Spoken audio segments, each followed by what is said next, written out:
master, good morning sa inyong lahat. At yan, welcome back sa ating YouTube channel. So magandang araw sa inyong lahat. Matagal-tagal tayong walang upload mga master kasi naging busy tayo nitong past few days, no? Marami tayong mga ginagawa. So ngayon naisipan ko mag-video kasi meron akong gagawin dito sa van. Ayan. So ito na naman po yung van natin mga master. At syempre i-repair natin yung magpapalit pala tayo ng brake shoe. Brake shoe ba tawag dito? Okay, brake shoe. Ayan, kasi medyo mahina na yung preno, saka manipis na. So kailangan natin palitan yung brake shoe nya. At first time kong magkakabit ng brake shoe sa sasakyan. So syempre saan ko natutunan yung pagpapalit ng brake shoe? Wala, uhulaan ko lang mga master. At pipicturean ko lang yung mga pwedeng yung mga palatandaan para paitama natin tong paglalagay ng brake shoe na to. Ayan, so samahan niyo po ngayon sa ating kalikot time. At syempre binaklas ko na yung gulong. Nabaklas ko na yung gulong, hindi ko pa nabibidyohan. Eto, nabaklas ko na. Ayan. So oops, yan, nabaklas ko na. Ito, pipinturahan ko to, no? Inaano ko lang tawag nito para malinis, hindi na siya kalawangin. So pipinturahan ko. Tapos ito mga master, yan, papalitan natin yan ito. Ayan, sana tama yung size na nabili ko, no? So tingin ko madali lang naman to, no? Gagayahin lang natin kung ano yung pagkakakabit nito. Ganyan, so ganito. Ayan, gagayahin lang natin yan. Manipis na kasi, sobrang nipis na. Tama pa? Medyo makapal-kapal pa, hindi. Pero manipis na rin talaga. Ayan, so ayan mga master, mamaya babaklasin natin to. Inaayos ko lang to, pipinturahan ko muna to bago ko baklasin to, para habang binabaklas natin matutuyo na yung pintura nito, no? So ayan, yan yung vlog natin ngayon mga master. Kalikot tayo dito sa van natin kasi mahina na yung ano niya kumbaga yung brake nya is medyo mahina na talaga, kaya kailangan na nating palitan. Ayan, so syempre normal lang naman yung mga ano na yan, no? Normal lang naman ang maintenance sa sasakyan, diba? Lahat naman ng sasakyan may maintenance, depende na lang sa gumagamit talaga kung ayaw niyang ipa-maintain or ayaw niyang i-maintain. So tayo, bago pa tayo bumangga kasi mahina na yung preno ko, papalitan na natin tong brake shoe. Tapos isusunod natin palitan yun sa brake pad naman sa harapan sa mga susunod na araw na yun.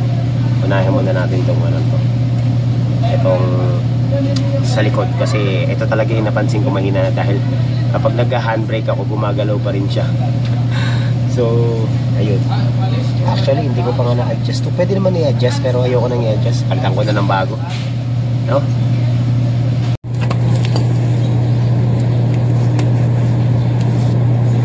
Hindi ko dala yung hindi ko dala yung action camera ko naiiwan ko sa bahay. Kaya cellphone na lang muna yung gagamitin natin dito. So ayan, pinturahan na natin to mga master.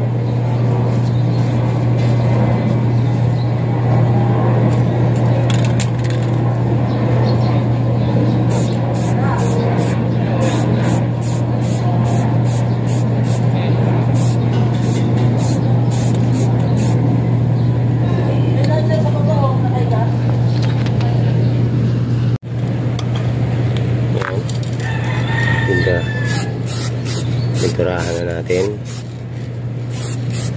para naman magmukhang maganda, mukhang bago ba.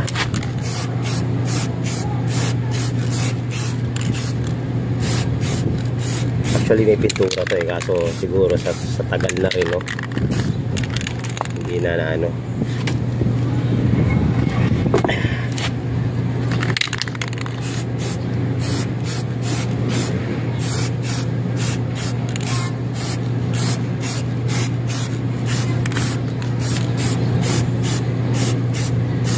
So yung kabila, ganun din gagawin natin. Syempre, pipinturahan din natin.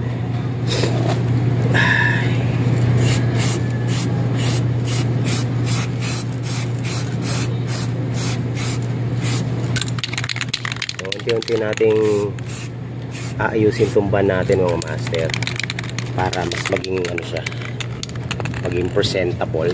Ay,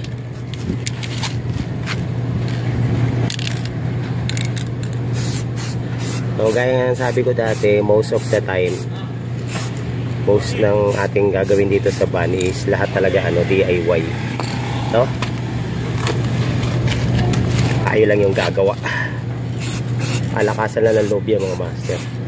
Saka nandiyan naman si ano eh, nandiyan naman si YouTube.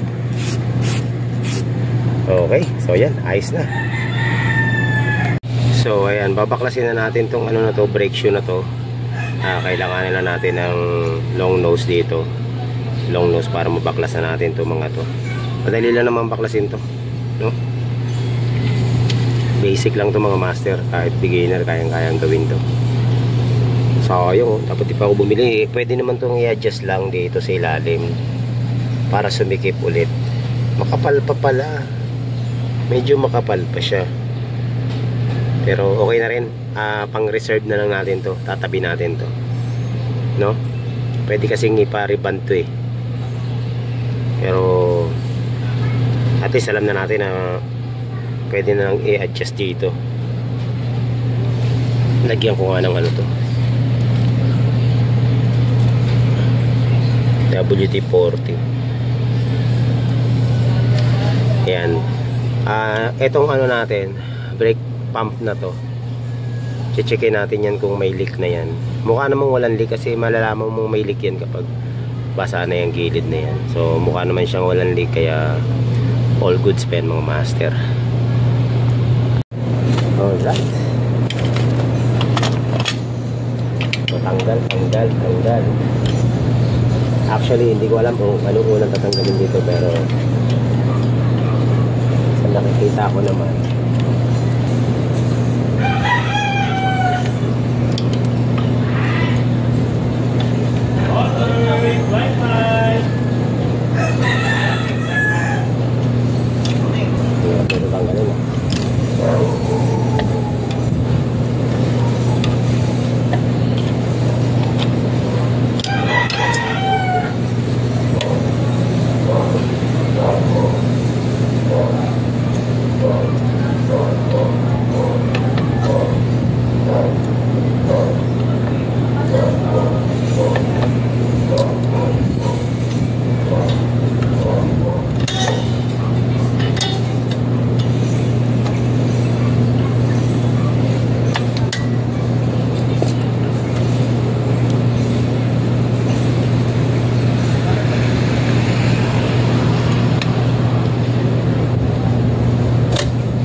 saklot ito, hindi natin na ibalik.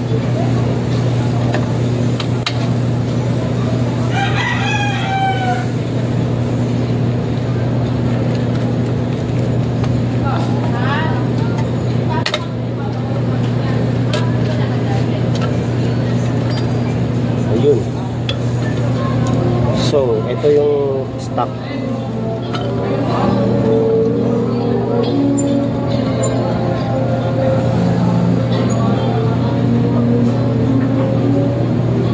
Putol pa to ah.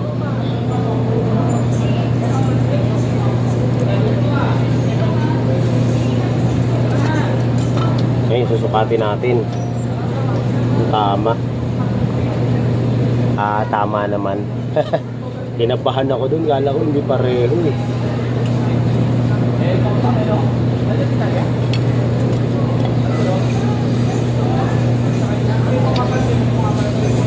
So pareho naman siya master.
Palpak mga master, nabili ko sa online, hindi kasukat.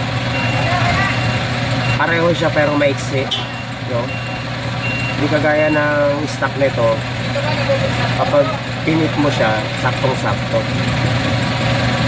Pero itong nabili ko online, hindi siya fit. Sayang ang pera. Mahirap talaga kapag online bumili, no? Hindi mo masusukat.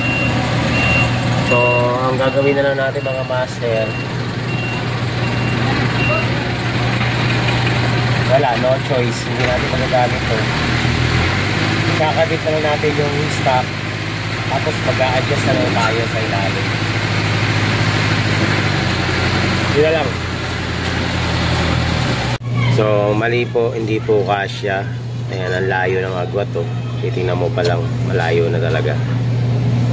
Ayan, kahit itulak mo pa yan, malayo na talaga. Hindi sakto. Unlike nitong stock, kapag kinabit mong ganun, eh nagat siya.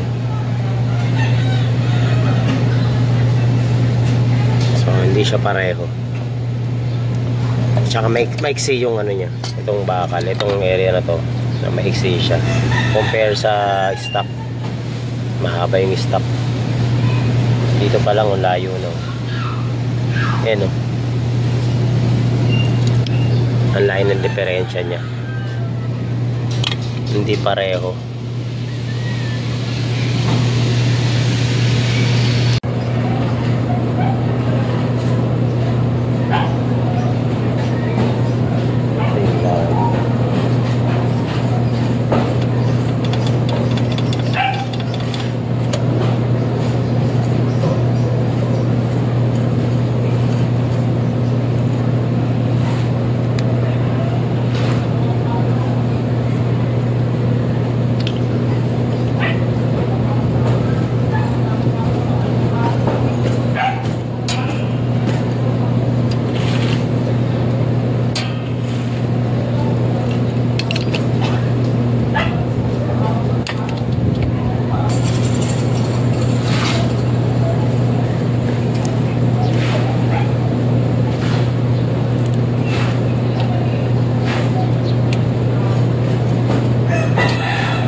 Ay, salamat. Ayan mga master. So, nakabit ko rin. Palpak yung materialis natin. Okay lang. Ganun talaga.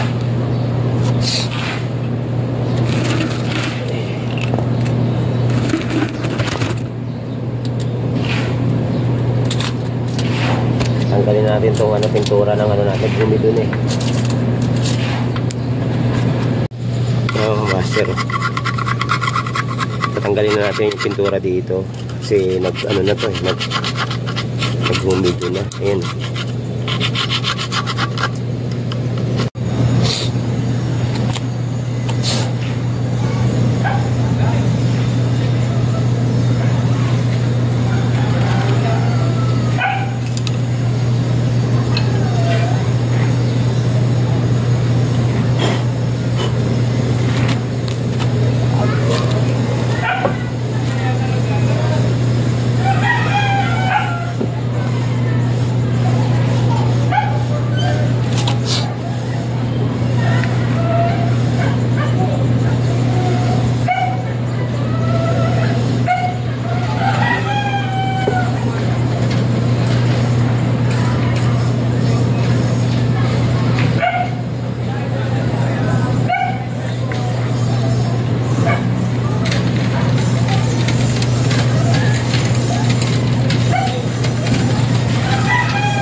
So dito naman tayo sa kabilang gulong.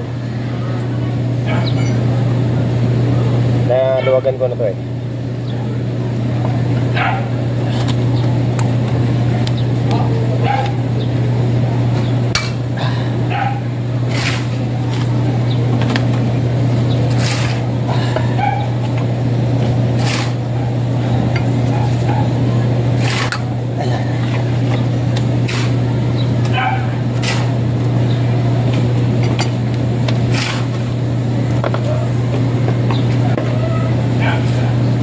Ayusin ko na lang mga master.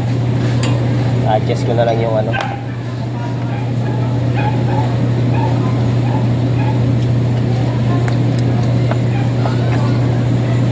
yung brake niya. A-adjust ko na lang dahil palpak yung ano eh, yung nabili natin materialis eh.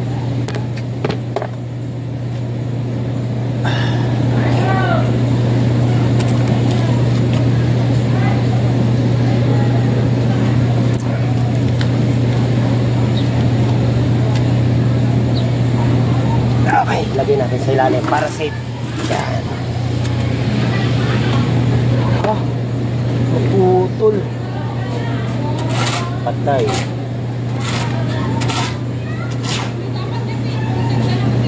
Putol, oh.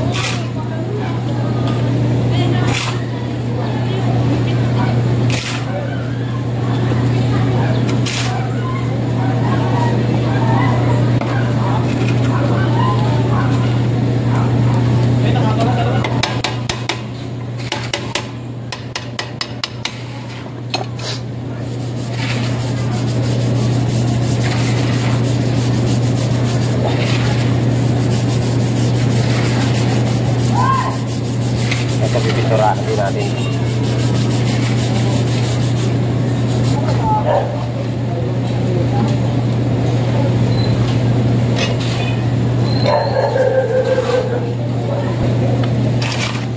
Para maliwan.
Alright. So yung mga master, ibabalik na natin yung dapat natin ibalik. Na-adjust ko na rin yung ano. Na-adjust ko na yung ating ito, preno. Tingnan natin kung okay na.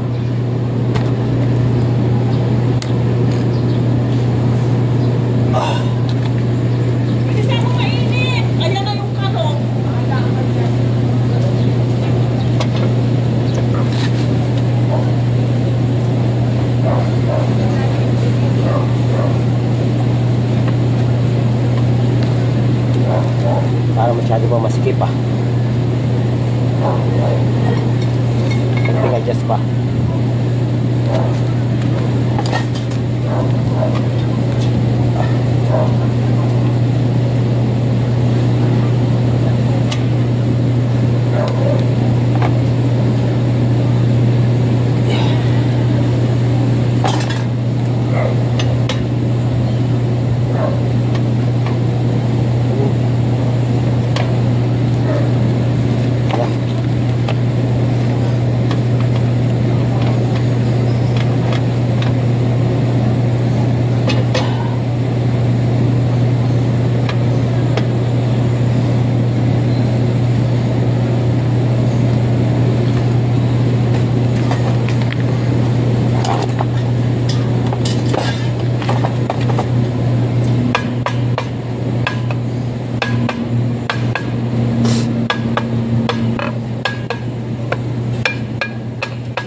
masyado yatang mahigpit ah. Pwede.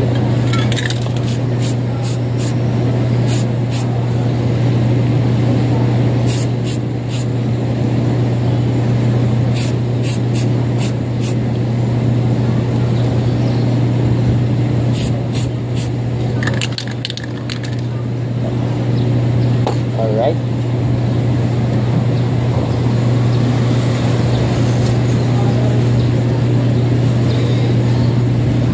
Okay, so kakabitan natin yung gulong natin.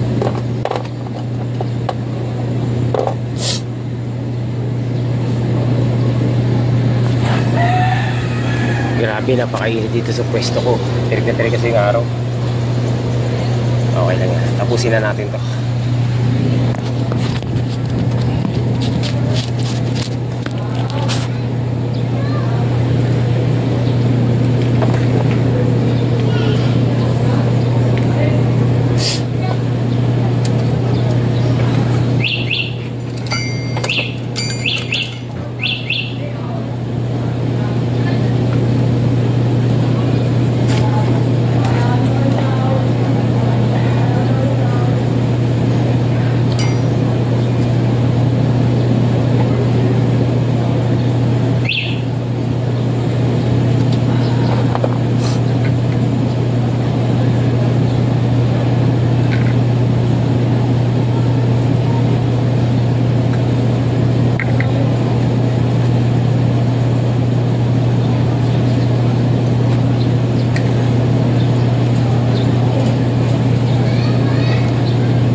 Alright.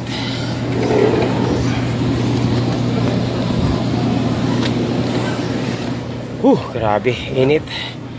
So ayun mga master, tapos na natin yung ating ginawa. Nakapag-adjust tayo ng brake. So adjustment na lang nagawa natin. Although pwede ko naman talaga siya adjust, gusto ko lang siyang palitan ng bago. Kaso lang, yun na nga, mali yung item na nabili natin, mali yung pinadala sa atin.